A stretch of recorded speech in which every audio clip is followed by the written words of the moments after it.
In today's video, I'm going to teach you how to password protect a Google Sites website. Before we begin, there's one important thing to understand. Google Sites doesn't offer a traditional password box for visitors in the same way some other website platforms do. What you can do instead is restrict access by changing the sharing and publish site visibility settings, so the site is no longer publicly available. In practice, this is the closest way to protect your site from general public access using Google Sites. First, go to your Google site and open the site you want to protect. Make sure you're in the editing view of the site, because that's where you'll find the sharing controls. If you have multiple sites, just double check that you've opened the correct one before making any changes. Once you're inside the site editor, look at the top of the screen and click the Share with Others icon. This is where Google Sites lets you manage who can access the content and how the published version of your site is viewed by others.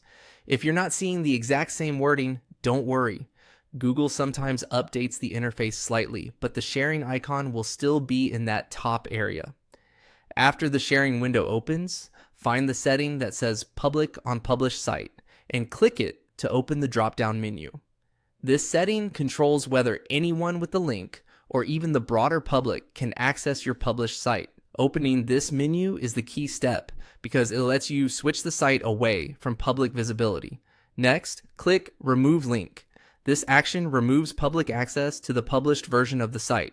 In other words, people won't simply be able to visit the site through a public link anymore.